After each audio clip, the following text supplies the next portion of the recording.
중정, 뭐 밸런스 이런 것도 굉장히 중요시 여기고 그렇게 내 삶도 그렇게 살아가려고 하는데 이게 굉장히 어려운 것 같아요.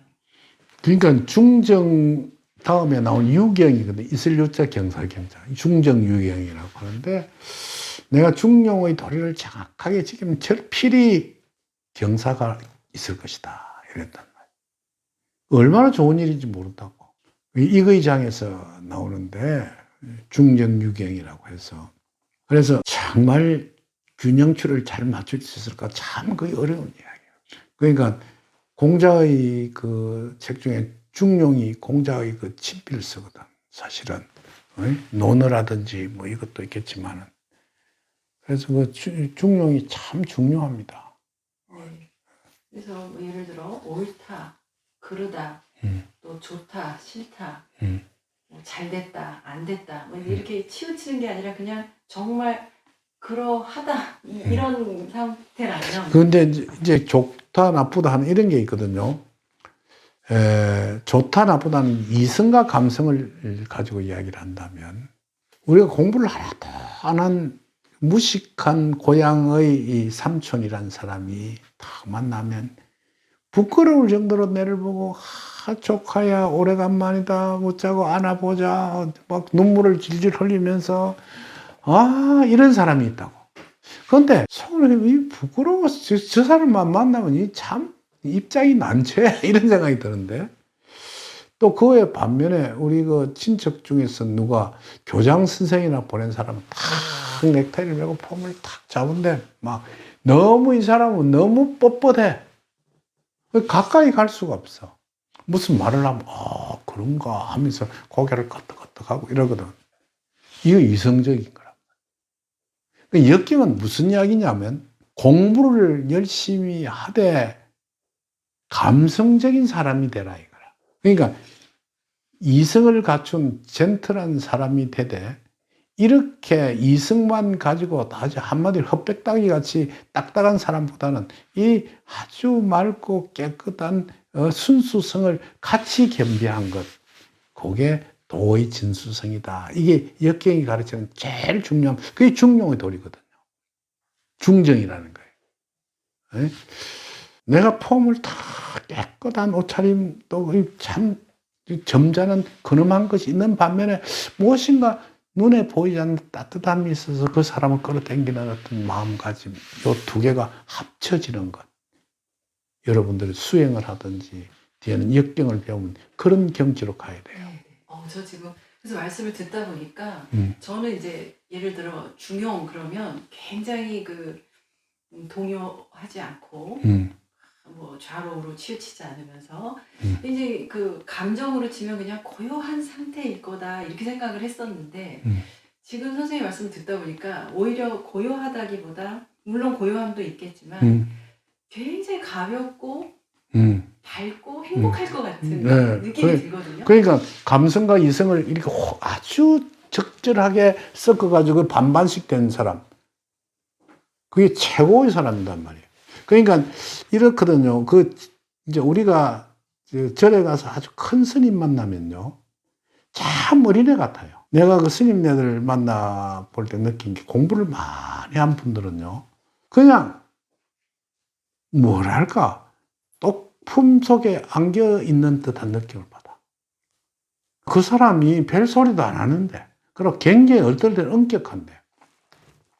이런 일이 한 번 있었거든요. 내가 아주 마음을 크게 상하는 일이 한 번 있어가지고, 내 참, 그때 막 죽고 싶은 생각이 들었었는데, 왜냐면 내가 알고 있는 변호사가 갖고 있는 골프 회원권을 그 친구한테 이야기하고 좀 썼다고.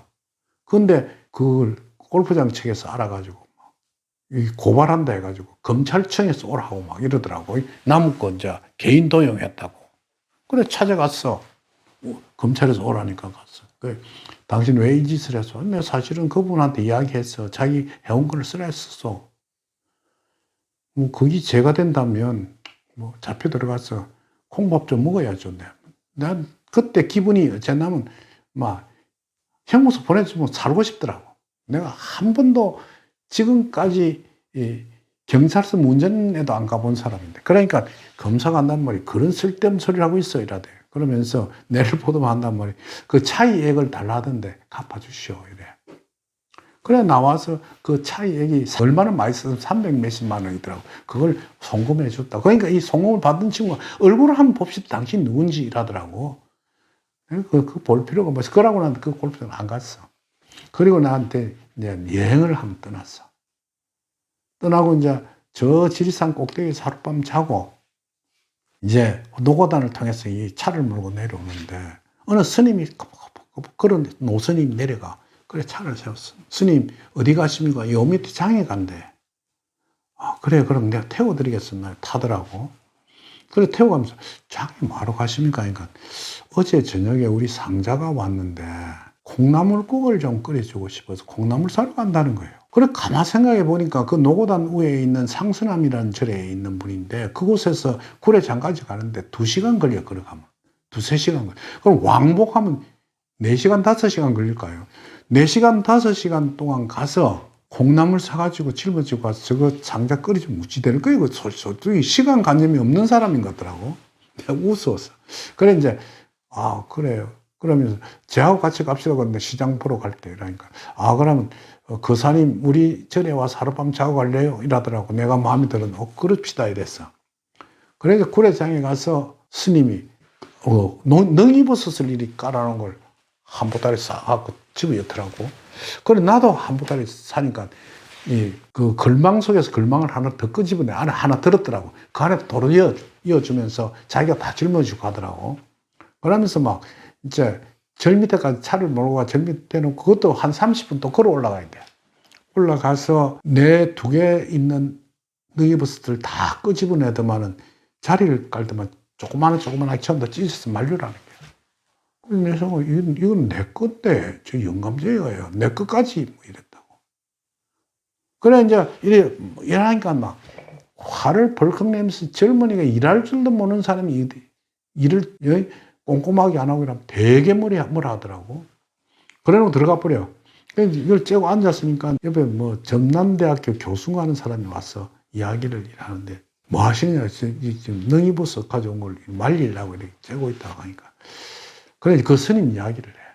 그 스님이 강주에 한 번 왔는데 비빔밥집에 가서 밥을 한 번 먹였더만 코가 빨개지더라는 거예요. 왜 빨개지냐 물어보니 한 번도 마늘을 안 먹었는데 마늘을 먹으니까 알레르기가 생겨 코가 빨개지더라는 거예요. 그만큼 청정한 분이라는 거예요. 그래요. 근데 그 청정한 분이 내 능이하고 자기 능이하고 막 섞어서 막 말리는 짓도 이해가 안 가는 거예요. 그래 저녁 때 같아서 다 마르니까 비닐이 봉지 싸게 작아. 딱 싸가지고 갖고 내 따라 들어오라대. 딱 데리고 들어가더만요. 자기 상가고 내가 다 주면서 젊은이 이 능이는 우리는 못 먹지만 집에 가거든 소고기하고 같이 넣어서 끓여서 먹으면 감기에 굉장히 좋다고 하면 다 주는 거예요. 내가 그걸 받고 이 어리석은 놈이 그 스님을 내가 그때 느낀 게 저 스님이 정말 중용지덕을 갖고 있는 분이구나. 어찌 보면 참 어린애 같고 어찌 보면 아주 엄격하고 그러면서 자기가 아침에 일어나서 예불 하고 사찰 생활하는 것은 아주 꼼꼼하게 하고 그러면서 스님 내가 물었어. 스님 이렇게 열심히 이 성녀 생활해서 높은 자리까지 올라갔겠나 하니까 자기는 총무하면 안 해봤다는 거예요. 주지는 물론이고 무려 그 사람이 그 손님들이 다 갖다 준 돈 쓸 데가 없어요. 모아놓은 돈이 있어가지고 그 돌산에는 향이람을 자기가 샀대요. 사가지고 앉아서 손님이 너무 많이 오더라는 거예요. 그래서 그 절을 난 이제 못 있겠다고 화엄사 이야기하니까 다른 스님을 보냈는데 요새 향인왕 같은 그 좋은 절은 한번 주지가 발령해 가면 다시는 안 나오려한다고. 근데 자기가 산 절을 시끄럽고 수행하기 어렵다고 해서 자기는 수행터가 참 좋아서 샀는데 그걸 버리고 아주 아무것도 없는 절로 가는 무소유의 스님.